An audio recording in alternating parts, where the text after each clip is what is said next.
Chegando aqui no Café Colombiano, esse lugar maravilhoso, na livraria Na Nuvem.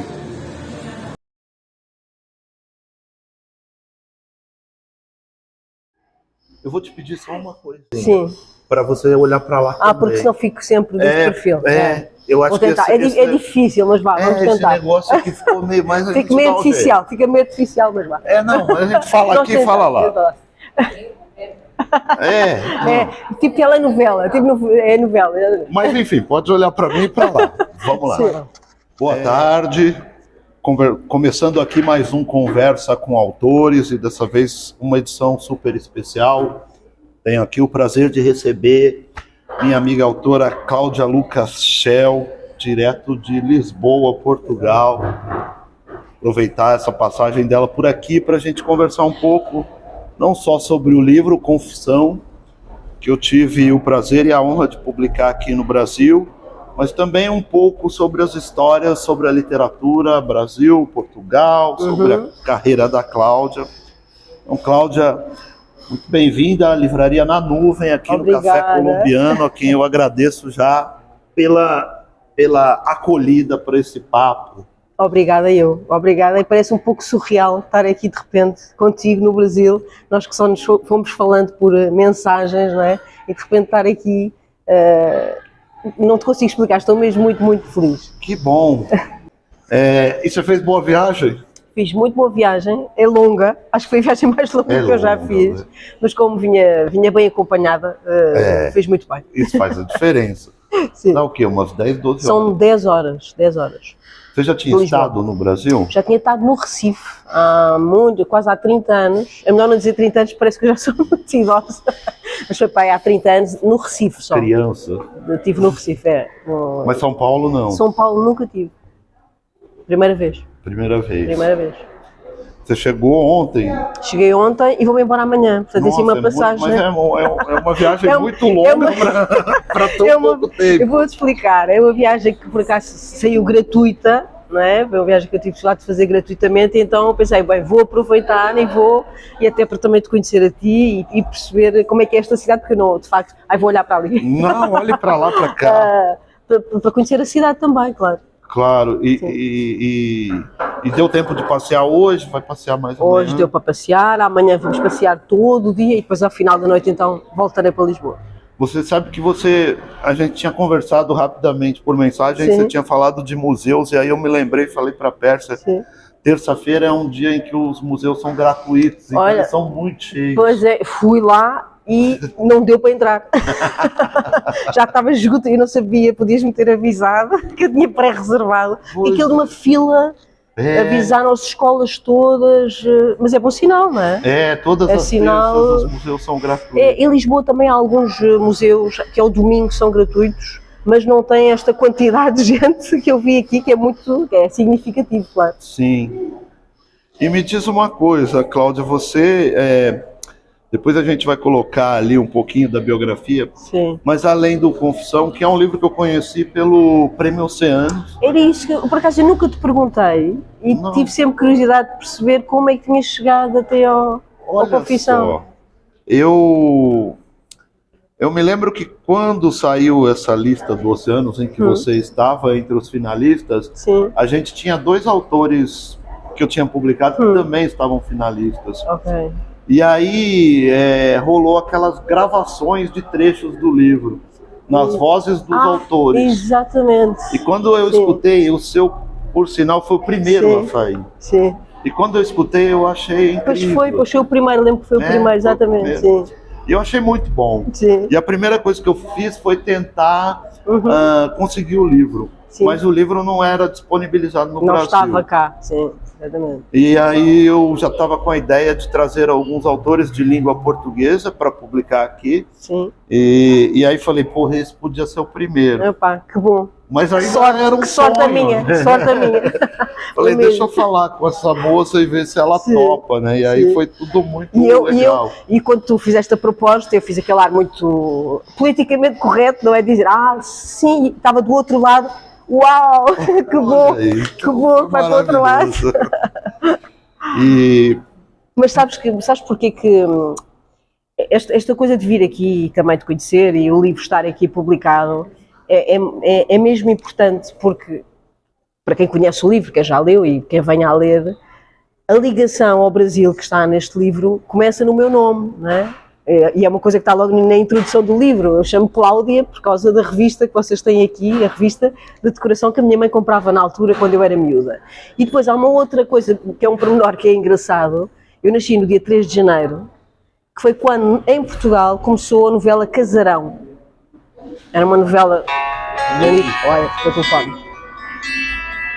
Esqueci disso. Tem mal nenhum.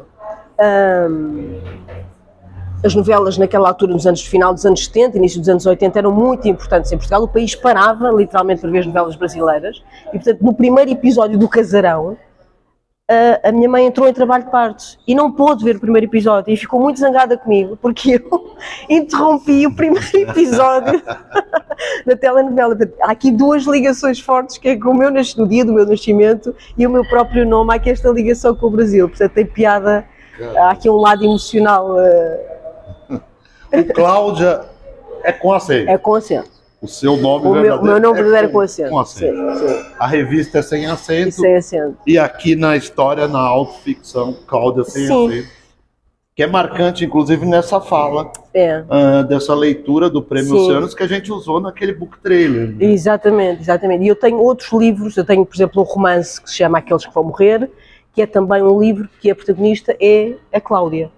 E já utilizei vários textos, é uma espécie de personagem intermédia, não é? Não sou exatamente eu, não é? Porque a escrita não é totalmente biográfica, claro. Mas é algo que está entre coisas que são biográficas e depois uma figura que é ficcionada, claro.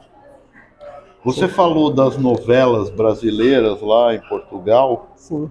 E aí me chamou a atenção uma curiosidade que tenho. E como é que é a literatura brasileira lá em Portugal? Ela tem espaço, ela chega, muito só os pouco. Clássicos? Muito pouco, claro. Temos os autores conceituados, não é? Como o Jorge Amado, Machado de Assis, temos uma série de figuras que tu encontras em qualquer livraria, mas neste momento, eu falo de Lisboa porque é a cidade que eu vivo, não é? Que conheço melhor. Há uns anos surgiu a Livraria Travessa, que vocês têm aqui também, e esta livraria tem trazido para Portugal muitos autores contemporâneos que nós não conhecíamos todos. Tem sido muito importante Eu até gostava que, por acaso, que a Livraria Travessa abrisse mais lugares de Portugal, que eu saiba só existe em Lisboa, mas sei lá, em Coimbra, em Coimbra, no Porto, para conseguir levar muitos autores contemporâneos vossos, que são ótimos, maravilhosos, que ainda não estão editados lá, para os leitores portugueses, porque de facto eu acho que há pouquíssima troca, o que é bizarro, haver tão pouca troca entre autores que escrevem na mesma língua, não é? Sim. E não há este cruzamento entre os mercados, então eu não entendo bem porquê, mas eu tenho assistido a muitos autores vossos contemporâneos graças à Livraria de Travessa em Lisboa. Já que aí leva esses livros esses livros para lá. Você sabe que é interessante porque assim, você falou uma coisa que é bem importante, interessante, a gente está aqui no Café Colombiano. Sim. E a gente tem uma dificuldade muito grande com os nossos vizinhos aqui. Ah, é? Colômbia, Paraguai, Uruguai, sim.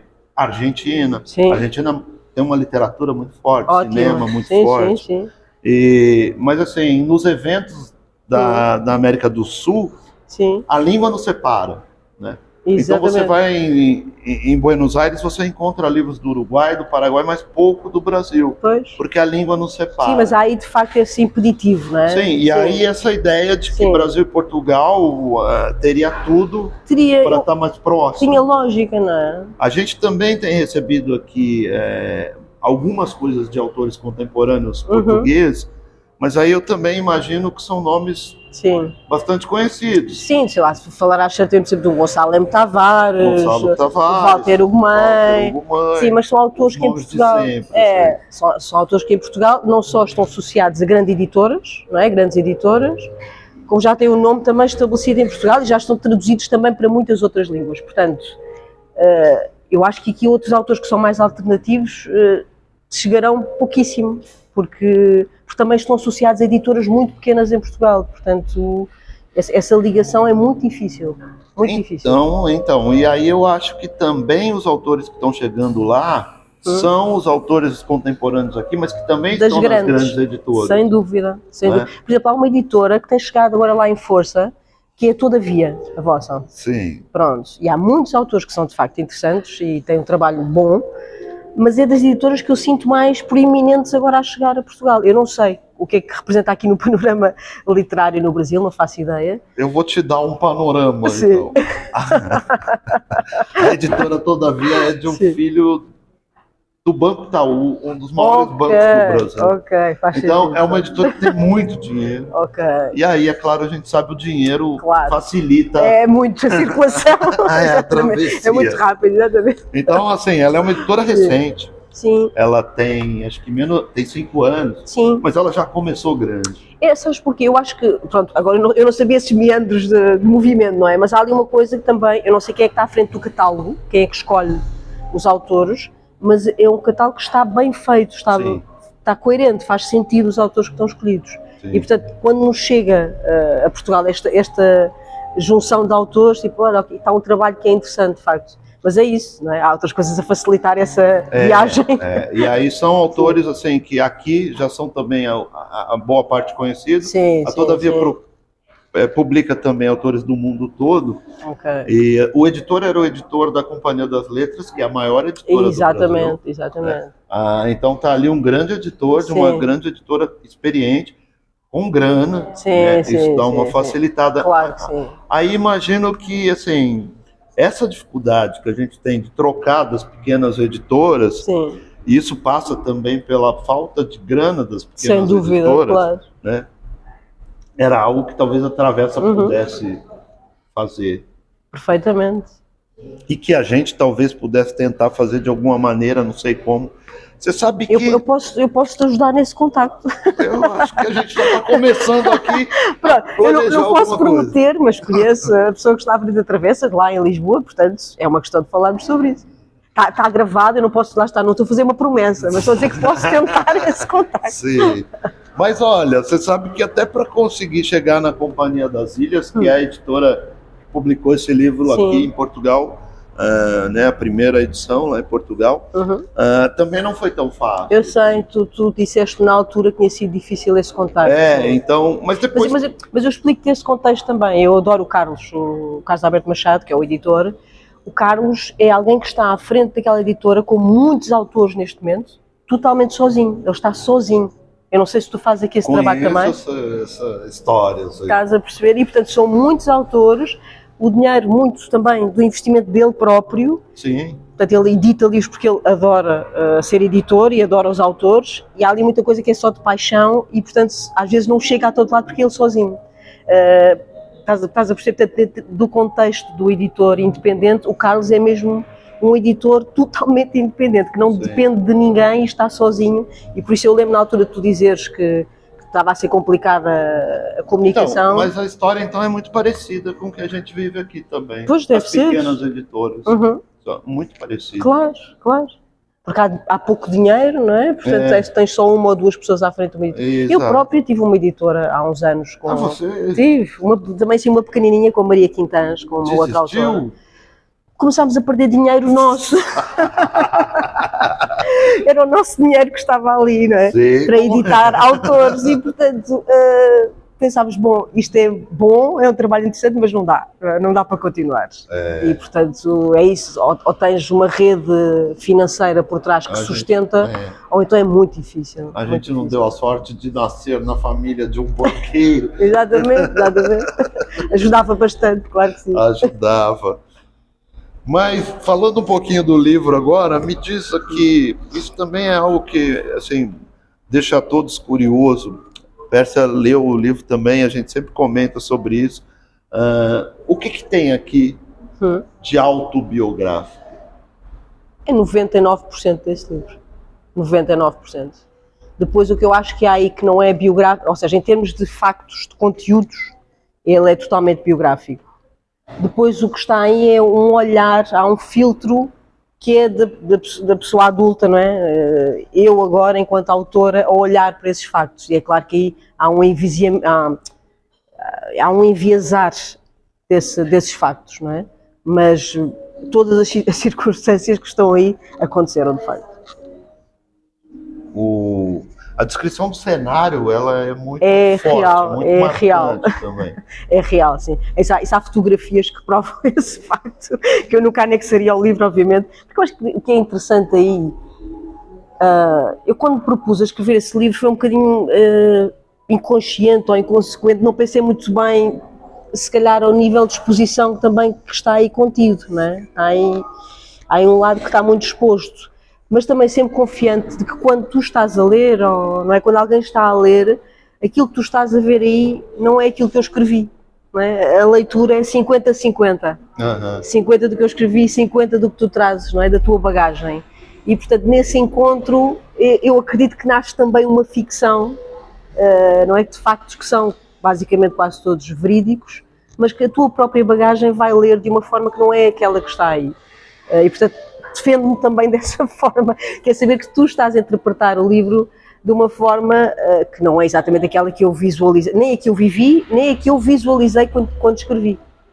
Na verdade tem a sua visão de mundo ao escrever, tem a minha a ler e tem a intenção do próprio livro, né? Porque quando ele está no papel e aí a chegar a outras pessoas, isso vai ser visto é outra de coisa, forma já é diferente. Claro, e diferente. É muito interessante, aliás, todos nós temos essa experiência enquanto leitores, não é? Nós quando lemos um bom livro, se voltarmos ao livro passado 10 anos ou 20 anos, está lá o outro livro, já não é o mesmo, não é? O livro ganha outros contornos só porque a nossa vida mudou. E o livro é exatamente, as palavras são as mesmas, nós é que já não conseguimos aceder, é como de repente aquele caminho que percorremos já não é o mesmo. E os livros que vão sobrevivendo às décadas têm essa característica de ganharem sempre novas formas na leitura. Uma outra coisa que sempre me perguntam sobre esse livro é no momento de classificá-lo, de catalogar. Também tem essa questão. E eu sempre dou uma enrolada, uma enganada. Sim. Porque assim, você sabe que poesia vende menos. Não vende nada, não vende nada. É melhor não dizer nunca que é poesia. Então quando pergunta eu falo, não, é uma narrativa. E você classifica como esse livro? Eu classifico, de facto, ele é um livro narrativo. Eu digo sempre, eu quando comecei a escrever, digo sempre, mas eu não estou preocupada com a questão comercial, não é? A verdade é essa. Claro. Mas já o editor, o Carlos, também falava sobre essa questão. Esse livro, para mim, é um poema único. Um poema narrativo único, não é? Ele acaba e segue toda uma corrente poética até ao final. Uma epopeia. Uma epopeia doméstica, digamos assim. Mas a verdade é que ele é narrativo, é uma narrativa. A forma, não é? Formalmente, aquilo corresponde a um formato de um poema. Não é? Formalmente, mas é uma história que eu podia ter. Conta uma história. Conta uma história, é uma narrativa assumidamente, portanto pode-se dizer que é uma prosa poética, não sei o que é que ajuda mais a vender, mas provavelmente... Uma prosa poética é bastante usada. Pronto, prosa poética, uma narrativa... Eu uso de todos os artifícios, sabe? Eu indiquei o livro a pessoas que, por exemplo, não gostam muito, não são feitas a ler poesia. Sim. Falavam, não, mas não é poesia. Aí mas a pessoa vê o formato, né? E fala assim, mas não é... Mas parece um poema. Não, mas não está em versos exatamente, tem uma narrativa e tal. E aí depois que a pessoa lê, e aqui no Brasil, ao alcance que a gente tem de uma pequena editora, claro, não temos ainda milhões de leitores, mas assim, uma coisa que me deixa muito feliz e tenho certeza que vai te deixar também, é que todo mundo que lê gosta. É verdade. Elogia esse livro. É verdade. E aí, para essas pessoas que diziam que não gostavam de poesia, aí depois que leram, falam, é poesia. Estão a ver, afinal, poesia não é aquilo. Mas ainda há muito. É engraçado, porque ainda há muito esse estigma da poesia nos leitores. Por isso é que eu sou a favor de abolir, não é, nas livrarias, abolir as categorias literárias, não é? Tipo, aqui está a poesia, aqui está teatro. Não. São livros. A não ser que sejam aqueles livros técnicos, não é? De medicina, tudo bem. Mas tudo o que é ficção, seja poesia, seja dramaturgia, seja ficção narrativa, prosa, para mim estaria tudo junto. Porque ia acabar com esse estigma de achar que temos que dividir, porque afasta muitos leitores, de facto. Afasta muitos leitores. As pessoas, a partir do momento que dizem que é poesia, ou que é, por exemplo, dramaturgia, que eu não registro também, eu escrevo também dramaturgia, isto é também uma peça de teatro, eu não quero ler. E muitas vezes surpreendem-se, se não souberem, a priori, qual é que é a categoria, vão gostar do livro. É verdade. É muito engraçado isso. As pessoas acham que peça de teatro não é para ler, né? É só para assistir. Há umas que não, que não se aguentam nem sequer a ver. Não é? Mas a verdade é que muitos textos, falamos por exemplo de um clássico do Shakespeare. O Shakespeare não precisa de ser montado. Aliás, o Shakespeare hoje em dia até é chato quando é montado, não é? Ele é magnífico no livro, impresso. É um texto de uma qualidade literária incrível. Portanto, esta coisa, estarmos a dizer, não, isto é só poesia, sabes que eu gosto dessa confusão de não se saber, é o quê? É poesia, é dramaturgia, é... Já um outro livro que eu tenho editado aqui também no Brasil, pela Selo Demónio Negro, o Ratazanas, também eu misturei várias coisas, poesia, contos, prosa, portanto tem vários estilos misturados, e o Vanderlei Mendonça na altura também dizia, mas isto é o quê? Como é que eu digo? Como é que eu apresento? Que categoria que é? É um livro de ficção.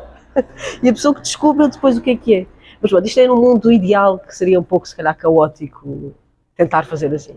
Não, mas é que assim, eu acho que talvez facilitaria até um pouco o incentivo à leitura, assim, sem essa separação de gênero. Sim. Esse livro que você publicou, sabe que o Demônio Negro é um selo muito respeitado aqui no Brasil. Pois, eu sei. É um selo que publica pouco, com livros muito bem cuidados. Sim. E o Vanderlei é um grande editor, assim, ele seleciona coisas muito boas. Sim. Esse livro que você publicou com ele é de quando? Sim. É de 2017. 2017. Já foi 2017. Sim. E você teve alguma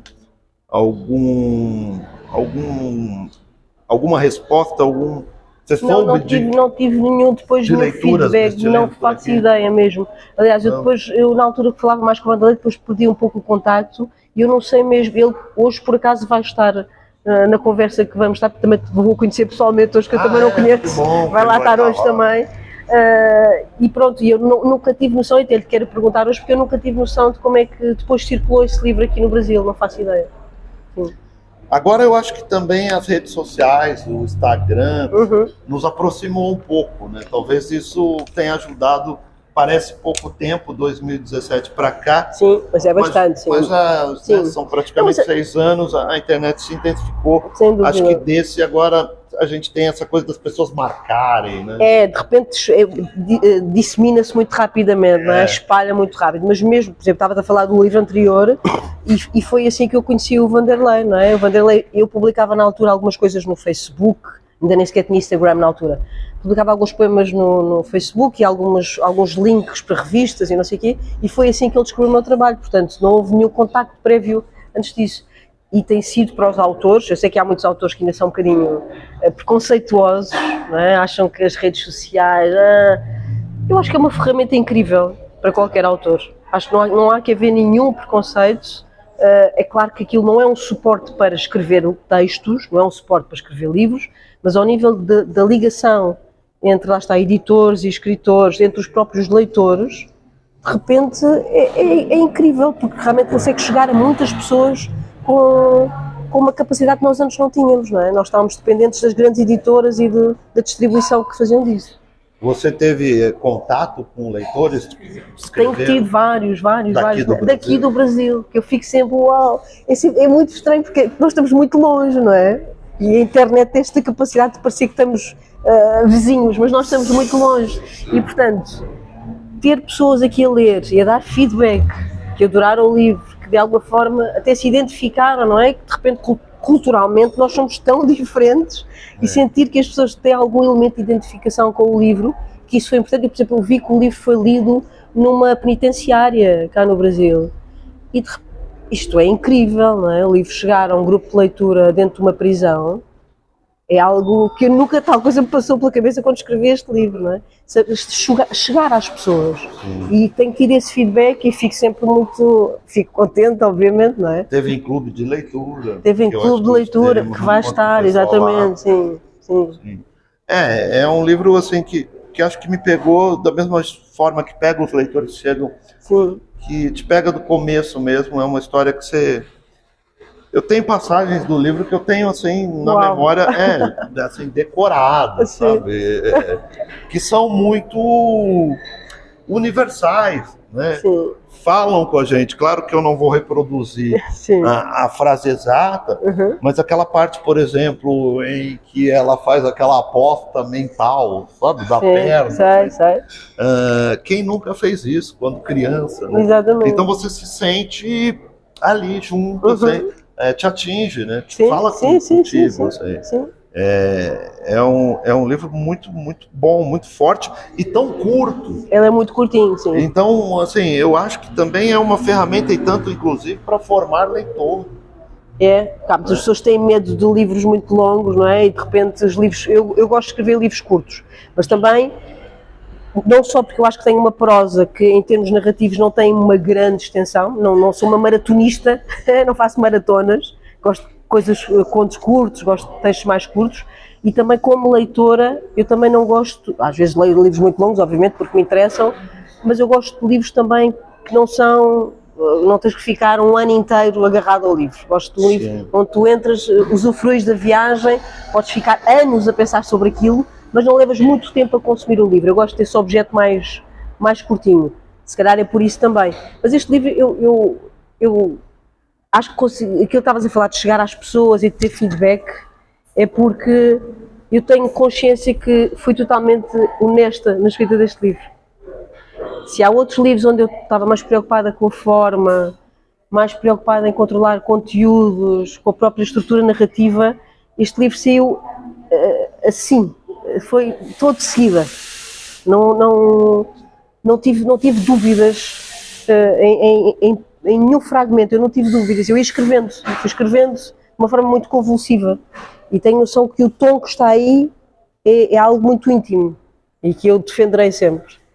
Isso está nos outros livros também? Está em alguns, acho que os mais recentes, acho que os meus livros mais recentes têm esse, o último que saiu, O Triunfal à Cona, também eu acho que tem esse registro, esse é mesmo só poesia, aquela coisa mais assumidamente poesia, mas os meus primeiros livros, né, comecei a publicar em 2011, de dramaturgia, no Teatro Nacional, em Lisboa, e esses livros eu acho que estava mais preocupada em contar bem o evento, a história, em tentar escrever bem, que é uma coisa horrível, não é? Quando a pessoa está preocupada, aquilo vai correr mal, de certeza.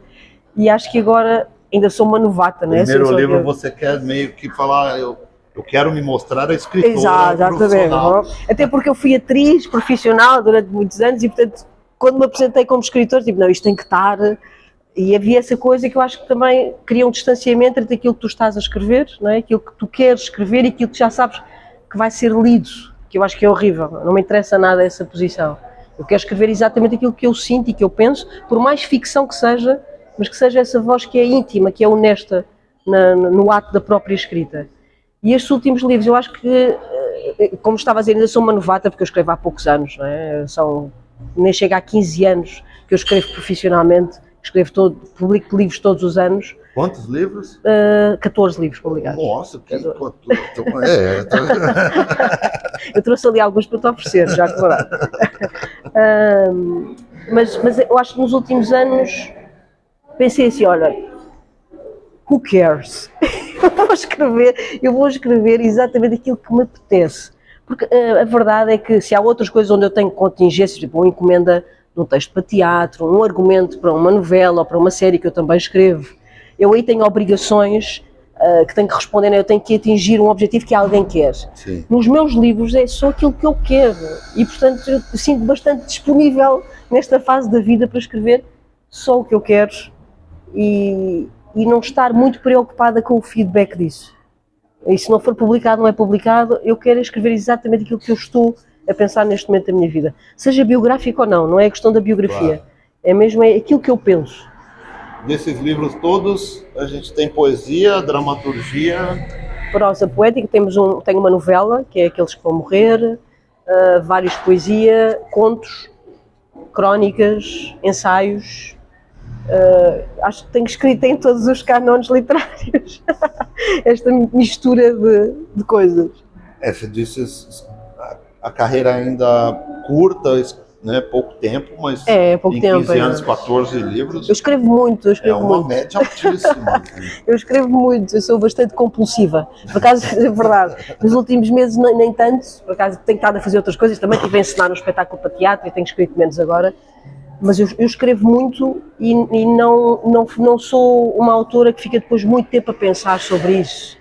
Não, eu escrevo, normalmente entrego o material e já não quero saber. Me livrei desse e vou para o próximo. Já quero o próximo, já não tenho interesse nenhum, já não quero saber daquilo para nada, já esgotei. E estou sempre também a tentar escrever coisas que eu ainda não sei bem. Não é? Por esta coisa de escrever contos, escrever ensaios, vários. Porque eu nunca tinha atrevido a fazer isso. E, portanto, gosto de experimentar o objeto livro em cânones diferentes que eu não domino, que eu não sei bem como é que se faz. Isso é um desafio que eu gosto de me propor. Quando esse livro saiu em Portugal, ele saiu em 2020, né? 2020 ou 21, 20, acho que foi 20. Foi no ano da pandemia, foi. E aí depois, ele estava lá no Oceanos 2021, a gente começou a conversar, a gente lançou ele aqui em 2022. Já saiu 22 aqui, sim. E você estava lançando um livro lá meio que no mesmo momento. Assim. O ano passado lancei 2 livros, na verdade. Foi o Triunfal Lacona, que é o tal livro de poesia, Sim. E lancei o Orlando, o Tratado sobre a Dignidade Humana, que é uma peça de teatro, que teve a ser no Teatro Nacional também, a qual eu fiz o protagonista, eu fiz o Orlando desse espetáculo. Ah, é? Você é atriz. Eu não gosto de dizer que sou atriz.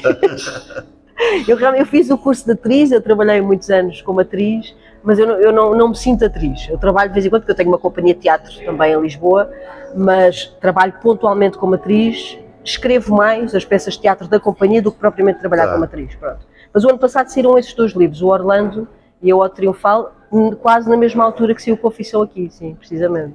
E quando esse livro, você com esses lançamentos lá, com tudo isso na cabeça, sim. E aí a gente falando desse livro aqui, nesse caso você voltou um pouco a ele ou não? Também? Não, voltei, claro que voltei. Falou, não, tá aí, faz aí. Mas eu acho que, já fiquei, como te disse, fiquei muito, muito feliz de saber que o livro ia ser publicado aqui, até porque ele também tinha estado aqui como semifinalista do Prémio Oceanos e, portanto, acho que faria sentido o livro estar aqui também. Mas eu acho, aquilo que eu te estava a dizer há bocado, como tenho uma ligação muito íntima com este livro, eu não sinto que precisava de revisitar o livro. Ele está muito vivo. Né? É um pouco a minha história, portanto, eu nunca me esquecerei deste livro. Né? Mesmo que se calhar, nós vamos mudando de ideias, eu se calhar daqui a uns anos vou dizer, não gosto de nada daquele livro, eu não devia ter escrito aquele livro, nós não sabemos, né? Mas ainda assim, é como se fosse um bocado de mim este livro, portanto, será sempre importante. Sim.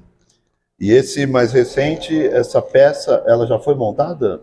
Já, o Orlando, sim, foi montado no Teatro Nacional, sim. Acabou de sair em Lisboa, em Portugal, um ensaio, lá está, foi o primeiro ensaio que eu escrevi, que se chama A Angústia da Rapariga Antes da Faca, e que é um ensaio curto, é um ensaio, sei lá, com umas 50 páginas, nem tanto, que é sobre a perda da virgindade nas mulheres. Pronto, resolvi escrever um ensaio num tema muito, muito específico, porque foi um desafio do editor, do Luís Carmelo, que entretanto faleceu, e eu disse, ok, vou escrever um ensaio, mas não é a minha praia, eu não escrevo ensaios habitualmente, e também lá está, é um ensaio, tem uma reflexão, mas também tem um lado, tem um dos bocados do texto é prosa poética, não é propriamente um ensaio naquele sentido académico, que não me interessava nada escrever.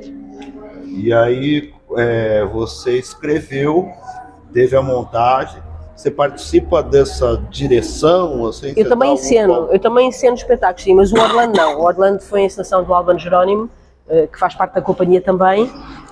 Entretanto, por exemplo, eu agora estive a ensinar um texto do Mishima, portanto há encenações da companhia que sou eu que faço, há outras que não faço. Por exemplo, o Orlando eu disse logo que não podia fazer parte da encenação porque eu ia fazer o protagonista, eu ia fazer o Orlando e portanto não queria estar a dirigir o espetáculo, já era muita coisa, texto, interpretação, não ia dar para conciliar tudo. Mas sim. Você ficou feliz com o resultado? Sim.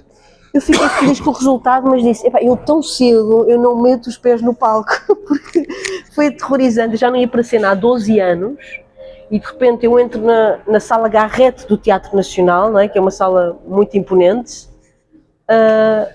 E pensei, o que é que eu estou aqui a fazer? Porque eu gosto muito de escrever textos, mas estar assim outra vez em cena, não. Mas eu digo assim, quando você escreve um texto e aí você vê ele montado, eu não sei. Eu já meio que desisti da minha Sim. carreira de escritor. Estou só como editor mesmo, porque coincidentemente o último livro que eu publiquei tem o mesmo tempo que a editora. Então eu me dedico ao texto dos outros. Sim.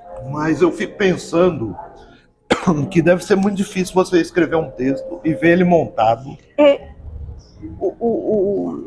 e não querer dar palpite. Sim. E falar, mas eu pensei assim. Não, mas é um fenómeno muito engraçado, sabes? O que acontece? Que é, depende também de quem é que está a ensinar o texto. Quando é alguém que eu conheço muito bem, eu sou capaz de dizer, eu acho que isto não funciona muito bem, se calhar o texto assim não está a funcionar bem, mas isso é muito raro eu fazer isso. Porque a partir do momento que eu entrego o texto a um ensinador, a uma ensinadora, o texto é dele. Portanto, ele traz a visão do texto e eu aí já não tenho que rachar lenha, como se diz em Portugal, já não tenho que dar opinião. Tá. Portanto, Desapegada. Não, e muitas vezes, às vezes textos que são ensinados assim, olha Cláudia, nós queríamos cortar aqui este bocado de texto. O que é que tu achas? O espetáculo funciona melhor sem esse bocado? Força. Porque lá está, uma coisa é o texto, outra coisa é o espetáculo. São dois objetos totalmente diferentes. Não, sou muito desapegada dos textos, sim. Mesmo. E bom, eu imagino que isso deve ser difícil, assim. Quando a gente trabalha com autores e você sugere mudar, né, fazer cortes e tal, alguns autores têm há autores que ficam mesmo chateados e não permitem, há autores que não permitem mesmo. Eu gosto, se o espetáculo vai ficar melhor, se o espetáculo funciona melhor com essa alteração, a alteração é diferente, cortar o texto eu acho que é menos problemático, não é? Cortar bocados de texto, alterar já é outra coisa. Mas, porque também, como tenho a experiência de encenadora, eu sei que há textos que funcionam melhor com alguns cortes, ou trocar se calhar às vezes um bocado de texto de um sítio para o outro. Não vejo o texto como uma coisa sagrada, o texto não é uma coisa, e principalmente o texto de dramaturgia, não é o texto é como a interpretação, é como a cenografia, é um dos elementos do espetáculo, não é? E agora, nesse momento, já que você escreve tanto e todo ano tem livro, algum projeto novo no momento? Há um projeto muito desafiante. Eu vou em outubro, eu fui selecionada para ser a pessoa que vai estar numa residência literária em Maputo. E vou estar o mês todo em Maputo, em Moçambique, para escrever o meu novo livro. Eu fiz uma proposta, ainda não posso dizer qual é que é o tema, mas é o meu próximo livro, será este livro que eu vou escrever em Maputo, ou melhor, que eu vou começar a escrever em Maputo, porque eu vou estar lá a ter essa experiência de viver lá durante um mês. É incrível, eu não conheço, nunca fui à África sequer, é incrível. Portanto, vou lá estar esse mês e depois nos meses seguintes, portanto, provavelmente até meio de 2024 estarei a escrever esse livro.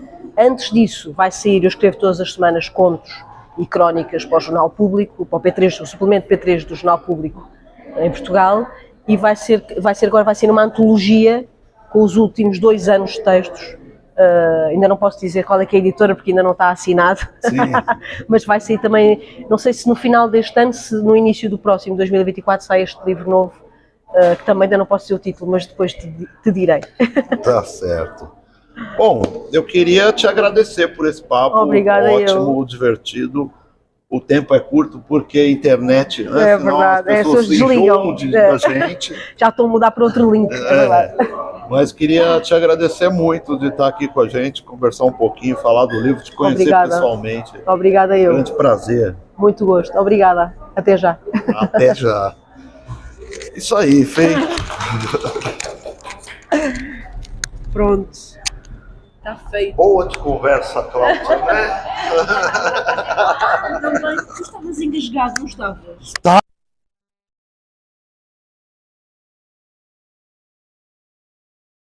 Não, depois a gente edita, mas sim, me deu eu fiquei aqui. Eu estava desesperadíssimo. Você vai desmaiar.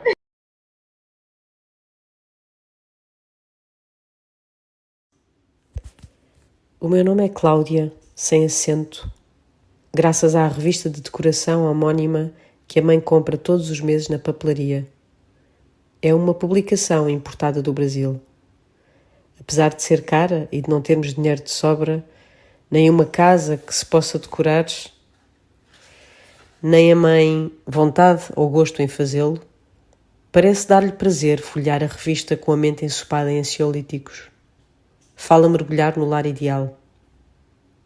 Nos anos 70, década em que nasci, a Cláudia era um sucesso em Portugal. Quanto mais distantes da realidade de beleza e perfeição no lar nos encontrássemos, mais sonho parecia trazer-nos. Chamo-me Cláudia e durmo num divã na cozinha. Quando nasci, a mãe ficou doente da cabeça. Apesar dos medicamentos que havia na farmácia, continua a chorar bastante. Digo-lhe que um dia vai passar e vai tornar-se alegre. Acredito que sim. Ninguém pode ser triste para sempre. Sei bem que não sou desejada. Vejo com clareza que a mãe não gosta de mim, como uma mãe deve gostar de um filho, sem esforço. A minha presença cansa muito. Simplesmente não é capaz de me mostrar amor. Se o sente, nunca vi. Já me disse que não tem nem nunca teve vocação para mãe, que engravidar foi uma coisa que o pai quis e ela fez-lhe a vontade. Era muito nova, não pensou bem. Aos 18 anos não se pensa em condições. Sabe que passaria bem sem ter tido filhos. A pior coisa na doença da mãe é, além de chorar muito, ter medo de ficar sozinha comigo. Já ouvi dizer ao pai que não é capaz. Deve ser por isso que toma tantos comprimidos, para ser capaz de exercer a maternidade. Também não me parece importar-se com nada a sério, a não ser com o pai. A única coisa que lhe interessa é a data em que ele regressa de viagem. Não entendo porque é que ao fim de um dia ou dois do pai voltar começa a discutir com ele.